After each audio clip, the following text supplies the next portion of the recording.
हम ढोल बजाते तब तक पब्लिक को इतना अच्छा लगता है कि अटूट अच्छा लगता है। जैसे हमारे को प्रमोहित हो जाती पूरी लड़कों को लेके, लड़कियां तक को लेके, बूढ़े से लेके जवान तक, इतने जैसे हमारे को इतना मानते उसी समय के, तो ये जैसे हमारे परिवार का संबंधित हो। ये तो मैं हाँ जो ही बजावा, आगे पीछे नहीं बजाएंगे। क्यों बजाएंगे? क्या है इस ढोल में?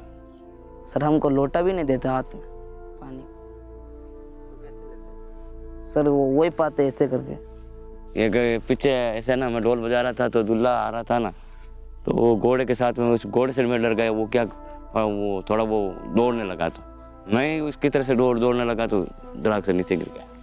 सर जहाँ भी बुलाएगा वो अपना जाऊँगा सर, लेकिन तो नहीं बजाऊँगा सर। महीने के 5,000 रुपये देंगे तो भी चला जाऊँगा, लेकिन मैं ढोल नहीं बजाऊँगा।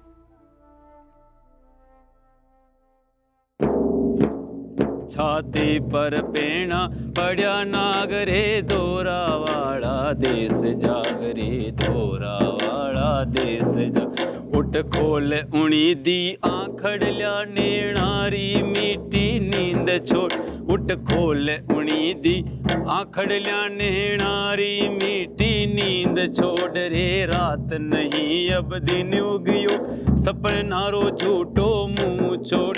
थारी आख्या मेरा चरिया, जंजाल सुहानी रातरा।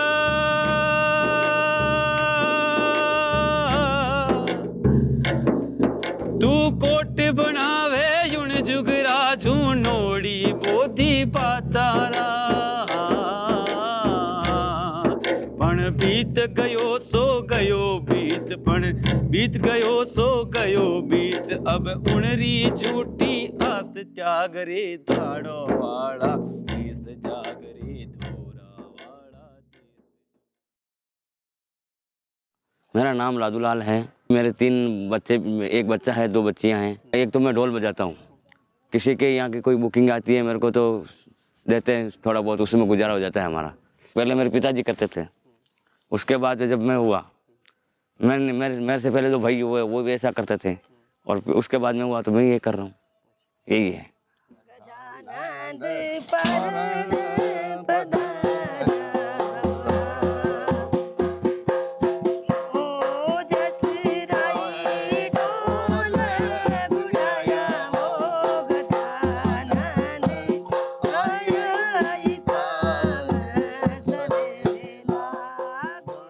फर्स्ट चाहे कुछ भी काम करो, पहले गजानन जी ने नूतना पड़े, पता सब काम सीधे वे। शादी ब्याह चाहे कुछ भी, मरण मौत कभी भी, तो गजानन जी ने पहले नूतन लाना पड़े। 10 दिन का बैठो बनिया, 5 दिन का बैठो, 5 दिन 10 दिन यही चलता है। चाहे 1 दिन का ही हो तो भी शुरू स्टार्टिंग यहाँ से होती।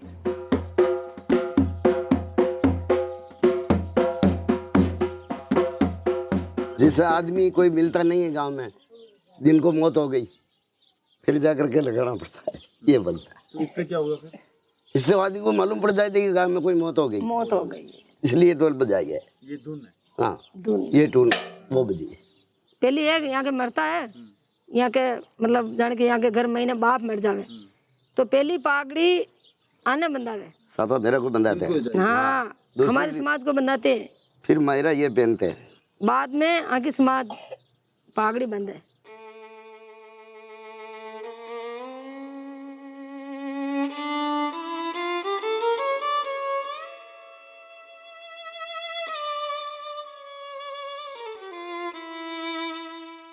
मैं भी ढोल बजाना सीखा, तो मैं उस कम्युनिटी से नहीं आता जिन कम्युनिटी का बात करें, उनको यहाँ पे जाचक कहते हैं, ढोली कहते हैं, अलग अलग समाज में कहते हैं। और ये लगभग जजमानी प्रथाओं से निकला हुआ एक चीज़ है। तो जजमानी मतलब हर एक अपर कास्ट के लिए एक समाज से निर्धारित किया गया है, और ये प्रथा अभी तक चली आ रही है। हालांकि हम सिस्टम और अधिकार और समानता की तरफ बढ़ रहे हैं, लेकिन वो अभी भी वो जजमानी प्रथा कायम है। खानदानी मतलब कह सकते हो कि उनके पास वो एक थोपा गया है कि आपके पास ये करना है, तो वो करते भी हैं। उनके बच्चे देख लो, महिलाएं देख लो, पुरुष देख लो, तो अच्छे से उस चीज़ को करते आ रहे हैं। तो उनके पास ढोल बजाने से लेके गाने तक का एक बड़ा टैलेंट है। और थोड़ा और ऊपर जाएंगे तो बड़े बड़े कलाकारों के बीच जो पीछे से बैकग्राउंड म्यूजिक देते हैं, वो खास करके इन्हीं कम्युनिटी के लोग होते हैं।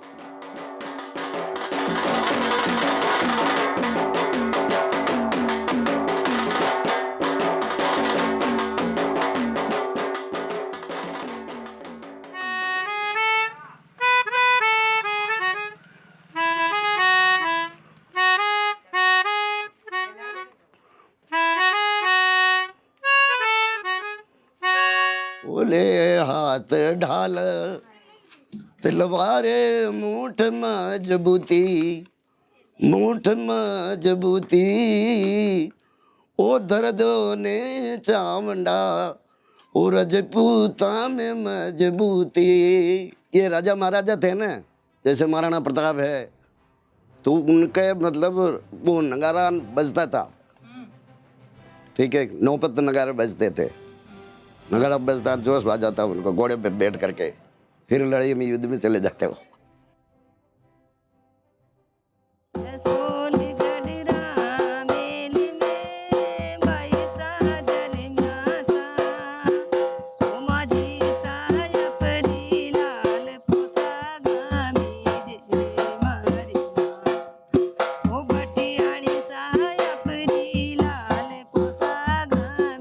महिला तो ढोल बहुत बजाती है, बजाती भी है, नहीं भी बजाती है।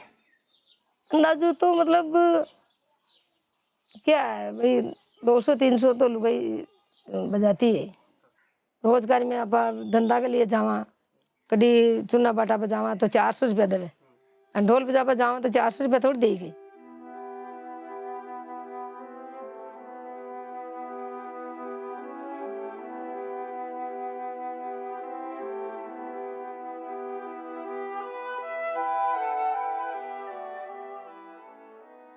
ये तो मैं हाँ जो ही बजावा, आगे पीछे नहीं बजाएंगे।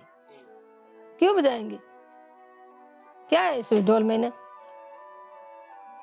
क्या है? हैं? ढोल में है क्या? आगू आगे इसके लिए तो पढ़ाई करो, कोई दूसरे धंधो है, कोई दूसरे समाज का या दूसरा ढोल न बजा रहा तो वे आगे न बढ़ रहा, वे अनाज न खा रहा, सब खा रहे हैं। आजकल तो सब जितने हमारे समाज के हैं वो इसी टाइम कोई गाड़ी चला रहा है तो कोई क्या कर रहा है, कोई दुकान पे है, कोई क्या है, और ज़्यादातर लोग एक शिक्षित है, पढ़े लिखे नहीं, वो सब ढोल ही बजा रहे हैं। बैंड और ढोल दो दो दो दो धंधे ही हैं, और बाकी 100 में से एक आदमी कहीं दुकान कर रहा है, तो कहीं पुलिसकर्मी है, तो कोई मास्टर है, तो कोई ऐसा है। हमारे कभी तो गांव से बाहर जाना पड़ता है, गांव के अंदर ही जाना पड़ जाता है गांव, और गांव से 100 किलोमीटर चला जाना पड़ता है। वहाँ अहमदाबाद, दिल्ली, कहीं भी पब्लिक लेके चली जाती है। इसका कोई अंदाज़ा नहीं होता कि हम इसी जगह रहते हैं।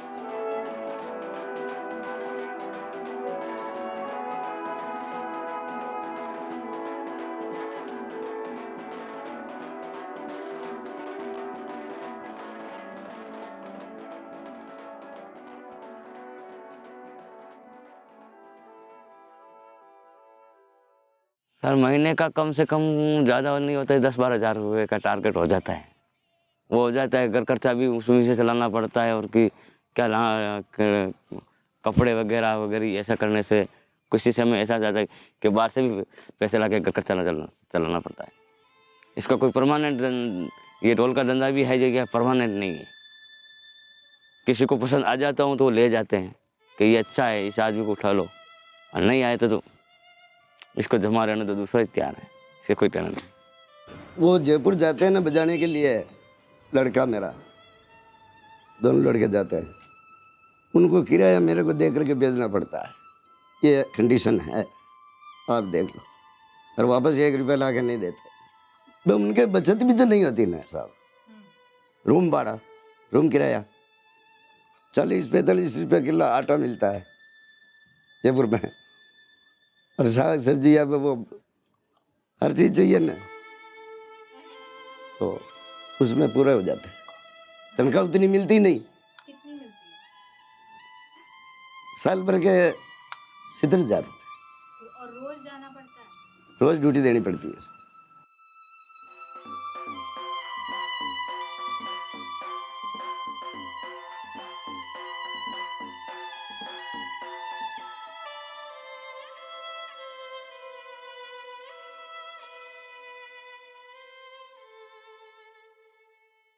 अपने पूरे इलाके में आप लोगों ने दादा के वे, ना दादा क्या या चाचा? बारेट के वे, बारेट के हमारे था, तो चाचा कुछ अलग वो अलग है। अलग है? रावता के मतलब ठाकरा के वे ना, माँ के दादू के। ठाकरा के माने के वे दादू, अच्छा, राजपूता के वे दमामी। तो आप गढ़ में नहीं जाओ? नहीं, आप गढ़ में नहीं जाओ, गढ़ में कौन जाओ? दमामी हमारे वर्ण व्यवस्था में 4 कैटेगरी में लोगों को बांटा गया है ना, उससे भी एक कैटेगरी मानो तो समाज में महिलाओं को अलग ही देखा जाता है। इस वर्ण व्यवस्था के हर एक पायदान पे इनको रखा गया है। तो आप राजपूतों को देखोगे तो वहाँ पे उनका एक ढोली समाज है, वो उनके परिवारों को रचाएंगे, इतना रंग मस्त कर देते हैं, लेकिन उनके साथ वो सबसे बुरा व्यवहार करते हैं। वो जाएंगे, उनकी कलाओं को घर के चौखट की बाहर की तरफ एक दरी लगा देंगे और यहाँ या बैठ के बजाओगा, वो सुंदर से करेंगे, लेकिन किसी का ध्यान वहाँ नहीं जाता है। तो ये जातिगत हर एक व्यवस्था में इनको बिठा रखा है, उन्होंने भी अपना लिया, क्योंकि ये इतना पुराना होता जा रहा है, इतना पुराना होता जा रहा है कि उनको भी लगता है कि हाँ हम नीचे ही हैं, मतलब उनको बुरा नहीं लगता। ये मेरी नज़रों से मैं देख रहा हूँ कि इतना समान क्यों ढांचा है, लेकिन उनकी नज़रों में वो ठीक है क्योंकि उन्होंने अपना लिया है। मेरा नाना जी है, कलामत है रावजी साहब के ज्ञानगढ़, भैरव सिंह जी है, बहुत अच्छे कलाकार, रेडियो सिंगर के, वो सारंगी बजाते थे और रावजी साहब को ड्यूटी देने के लिए जाते थे। खाना पानी सब उनका, ड्रेस व्रेस सब, धोबी कपड़ा धोना सब कुछ उनका। राजा पहनते जो ड्रेस उनके, वैसी की वैसी करवाते।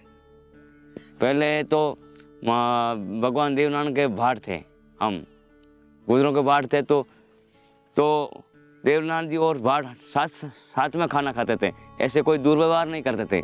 जैसे ही हमने देवनारायण के बाद में ये उनके अवतार के बाद में ये ढोल मैंने हमारे गले के अंदर धारण किया और लोगों ने हमारे साथ गलत बर्ताव करना शुरू कर दिया।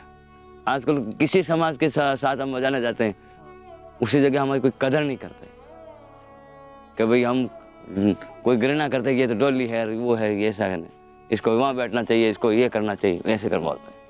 और शादी में सर ढोल बजाएंगे जब तक तो कुछ नहीं कहेंगे सर, ढोल बंद हुआ सर हमसे दूर हो जाएं। सर हमको लोटा भी नहीं देते हाथ में पानी का। तो कैसे लेते हैं सर? वो वही पाते ऐसे करके।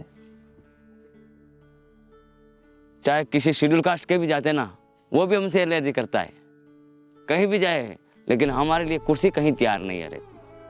हमारे को एक बार नीचे बैठना ही पड़ता है, नीचे बैठना ही पड़ता है, फिर भी हम ढोल इतनी एलर्जी नहीं करते हैं, क्योंकि हम जाए तो कहाँ जाए, अभी इसी पड़ गए तो बजाना तो इसी को ही पड़ेगा, काम को इसी को करना पड़ेगा हमारे को। इसीलिए हम धीरे धीरे से हमारी ज़िंदगी का करने जा रहे हैं।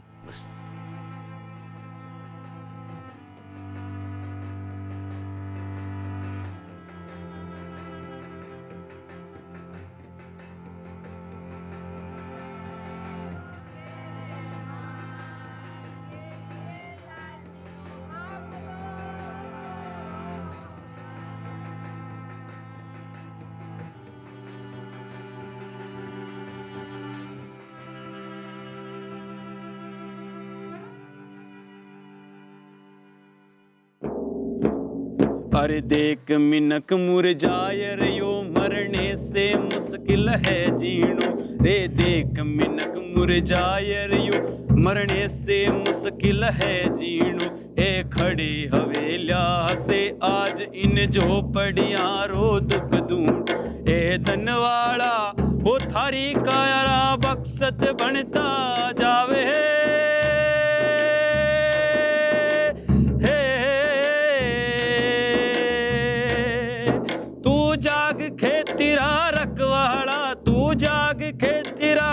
रखवाड़ा या बाढ़ खेत ने खावे। ए जगह उजाड़े जो पड़िया, ए जगह उजाड़े जो पड़िया। उन मेला रे तू लगा आगरे, पाड़वाड़ा देश जागरी, पाड़वाड़ा देश। सबसे बड़ा बदलाव अगर करना है तो वो एजुकेशन से होगा। तो आज हमारे देश की ये स्थिति है कि हमने हमारा बहुत बड़ा कॉन्स्टिट्यूशन बना दिया, लेकिन उसमें सबको हक दे दिया कि सब समान है, लेकिन वो समानता कैसे पहुंचेगी? क्योंकि एक की शिक्षा तो बिल्कुल अलग है, दूसरे की बिल्कुल अलग है। तो ये अमीर और गरीब की खाई बन गई है कि पहले शिक्षा थी ब्राह्मणों के पास, तो ब्राह्मण आज हर एक सेक्टर में देखेंगे तो वो बैठे हैं, और राजपूत बैठे हैं, चाहे उनके राजघरानों से, महलों से उनका हट गया, लेकिन राज फिर भी उनके हाथ में, ये देखा जाएगा। और वो बदलेगा तभी जाके ये बदलेंगे। ये बच्चे ऐसे नहीं कि चाहते नहीं कि हम पढ़ना नहीं चाहते, पढ़ना चाहते हैं। और इसी कल्चर को, इसी टैलेंट के साथ पढ़ाई की जा सकती है, देश विदेशों तक की जा सकती है, लेकिन वो मौका नहीं देना चाहते। क्यों? क्योंकि इनको मौका मिलेगा तो उनके बच्चे कहाँ जाएंगे। नेता का बच्चा नेता बने, डॉक्टर का बेटा डॉक्टर बने, कलेक्टर का बेटा कलेक्टर बने, और मजदूर का बेटा मजदूर, और जाचक का बेटा जाचक बने।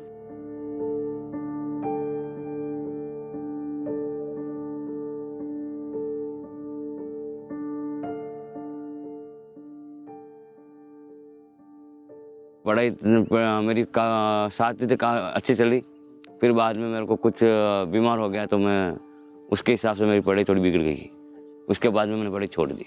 फिर धीरे धीरे वो जैसे ही हुआ अच्छा हुआ, और मैंने सोचा यही ठीक है, अभी इसे ही बजाने लगा। जो मेरे टीचर मेरे को सिखाते, जो मैं मास्टर ही बनूँ, लेकिन वो मेरा सपना अधूरा रह गया है, कुछ भी नहीं। हम ये चाहते हैं कि जैसे मैं सीख गया इस धंधे को, मैं ये नहीं चाहता कि मेरे बच्चा ढोल बजाए, क्योंकि उसके इस धंधे में इसे प्राप्ति नहीं है कि जैसे कि मैं इसमें से बहुत धन कमा चुका हूँ। ये चाहता हूँ मेरे बच्चे ढोल ना बजाए, मैं केवल ये चाहता हूँ सिर्फ।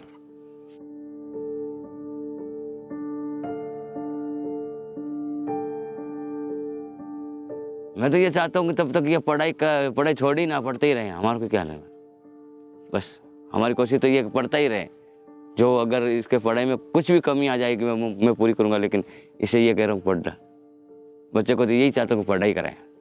अब इच्छा तो क्या है, आदमी को बहुत सारी रहती है, लेकिन कुछ ना कुछ सरकारी चपरासी बना देते हमारी तो मुलाकात पूरी, मुरादें पूरी हो जाएगी। ऐसा तो कुछ नहीं। मुरादें तो बहुत अच्छी है, मुरादें तो मैं कह दूँ मेरा बच्चा कलेक्टर बन जाएगा, वैसा कोई वैसा नहीं, वैसा जो नक्शे में होता है वही होएगा, वो बनेगा। और नहीं बनने पाएगा तो पूरी पढ़ाई करने के बाद वापस मेरे साथ ही रहेगा तो क्या है।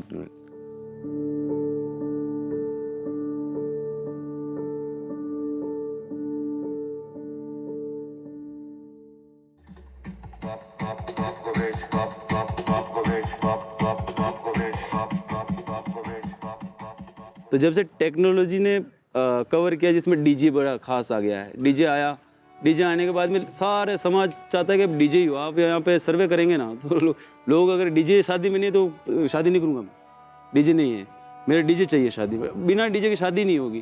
पहले ये लोग शादियाँ करवाते थे, ये लोग जाते थे अलग अलग इंस्ट्रूमेंट के जाते थे, तो वो इंस्ट्रूमेंट भी विलुप्त हो गए और ये चीज़ें भी विलुप्त हो गई। तो इनके ऊपर सीधा सा कटाक्ष आ गया, साथ ही पूरी कम्युनिटी का भी कल्चर मर गया। अरे अब तो ये डीजे वीजे लगने से सब बिल्कुल धंधा भी तो बेकार हो गया है ना साहब। अब जहाँ देखे वो डीजे लगा देते हैं, बजाने के लिए ही नहीं बुलाते, डीजे बज रहा है कि नहीं, तो पैसे आते ही कहाँ से। ये तो हमको बुरा लगता है, क्योंकि इन्होंने तो हमारी रोटी रोटी छीनी है, तो हमारे को कोई अभी याद नहीं करता है, तो हमारे को तो बुरा लगेगा ही ना।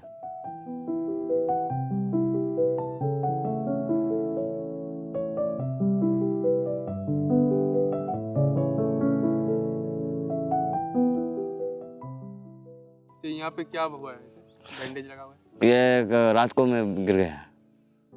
ये पीछे ऐसा ना, मैं ढोल बजा रहा था तो दूल्हा आ रहा था ना, तो वो घोड़े के साथ में, उस घोड़े से मैं डर गया। वो क्या, वो थोड़ा वो दौड़ने लगा, तो मैं उसकी तरह से दौड़ने लगा तो दराग से नीचे गिर गया, ऐसा हो गया। तो शादी में ही? शादी में। फिर उसके बाद में उसको वो दूल्हे का तोरण वो हो गया, तोरण वगैरह हो गया, अंदर बिठा दिया शादी के लिए। फिर मैं रात को 2:30 बजे डॉक्टर को उठा के कर। तब तक तो खून निकला होगा? निकला तो क्या करे, छोड़ के जाए तो करा के तो क्या हो रहा है, ये क्या हो रहा है।